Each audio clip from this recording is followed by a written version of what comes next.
सास का कायाकल्प। राधा को अपनी सास से बहुत प्यार था। मम्मी जी, आपकी साड़ी कितनी प्यारी लग रही है। काश मैं भी आपके जैसी साड़ी पहन पाती। अरे बेटा, हमारे जमाने में तो साड़ी ही चलती थी। तू क्या करेगी साड़ी पहनकर? दिन भर भागा दौड़ी करती है। साड़ी कंफर्टेबल नहीं फील कराएगी। तू तो ऐसे ही जचती है बेटा। राधा सास को लेकर घूमने जाती, सैर करती और उनसे खूब बातें किया करती थी। एक दिन, अरे राधा और माँ सुनो, अब हम लोगों को बम्बई चलना पड़ेगा। मेरी नई नौकरी वहीं लगी है। अरे वाह माँ, कितना मजा आएगा ना। अरे नहीं नहीं, मैं नहीं जाऊंगी। बड़ा शहर, बड़े लोग, मेरा दिल नहीं लगेगा। अरे माँ, मैं हूं ना आपके साथ। और सारा परिवार बड़े शहर में शिफ्ट हो जाता है। एक दिन, राधा, तू भी अब नौकरी में जाने लगी है। मैं तो बोर हो जाती हूँ। सोच रही हूँ आसपास की औरतों से दोस्ती कर लूँ।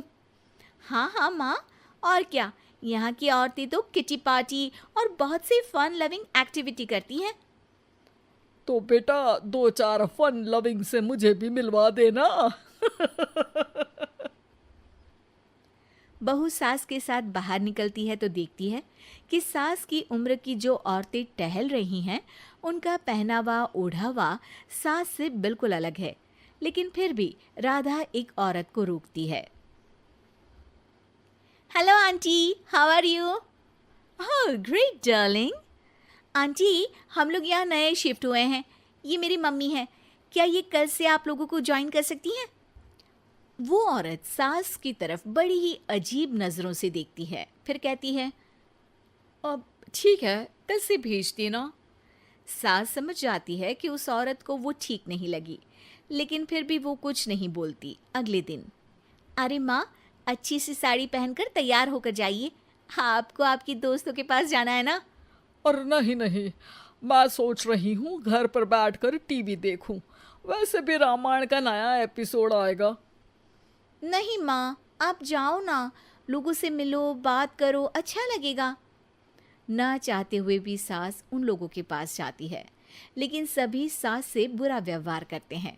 सास मुंह लटकाकर घर आ जाती है। बहू समझ जाती है कि सास को कुछ हुआ है।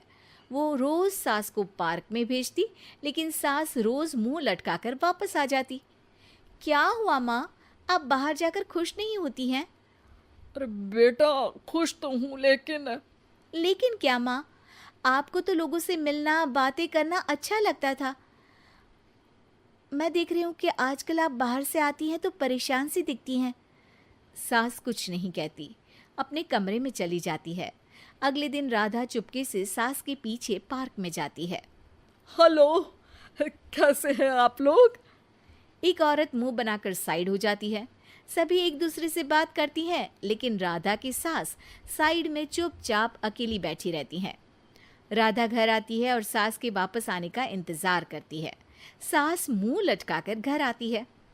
अरे मम्मी जी, तब से इंतजार कर रही हूँ, जल्दी तैयार हो जाइए, मार्केट जाना है। राधा सास को लेकर बाजार जाती है और उन्हें कुछ मॉडर्न कपड़े दिलाती है। अगले दिन सास उन कपड़ों को पहनकर पार्क में जाती है। Oh my God, you are looking gorgeous. Beautiful top, कहाँ से लिया? हे, मेरे घर में कल किटी है, तुम जरूर आना। अजीब औरतें हो तुम लोग। मैं रोज आती थी तब तो तुम लोग सीधे मुंह बात भी नहीं करती थी। आज इन कपड़ों को देखकर तुम मुझे घर बुला रही हो। लेकिन सुनो, अब मुझे तुम लोगों से कोई बात नहीं करनी और ना ही दोस्ती करनी है। अरे तुम तो बुरा मान गई। वैसे दोस्ती नहीं करनी थी तो ये कायाकल्प क्यों किया? ये मेरी बहू ने किया है। मैं यहाँ सिर्फ ये देखने के लिए आई थी कि तुमको मुझसे समस्या है या मेरे कपड़ों से। कपड़े तो बदले जा सकते हैं। अच्छा चलो, जो भी हो, अब हम लोग तुम्हें अपने साथ रखने को तैयार हैं। लेकिन अब मुझे तुम लोग नहीं पसंद। ये बोलकर राधा की सास वहां से चली जाती है। वाह माँ जी, आज तो आपका चेहरा खिला खिला सा लग रहा है। लगता है आपकी सहेलियों ने आपको अपना लिया। हाँ, वो तो अपनाना ही था। दिखावे वाली जो है वो, मेरे कपड़े बदलते ही उनका दिल बदल गया। लेकिन आज मैं उन्हें मना कर आई, अरे क्यों माँ जी? क्योंकि उन लोगों को मुझसे नहीं मेरे कपड़ों से दोस्ती करनी थी। वैसे मेरे पास तो तू है ना, मेरी प्यारी बहू, मुझे किसी की जरूरत नहीं है। अरे नहीं नहीं माँ जी, आप ऐसा क्यों सोच रही हैं? बेटा ये गलत भी तो नहीं है, जैसा देश वैसा भेष। क्यों?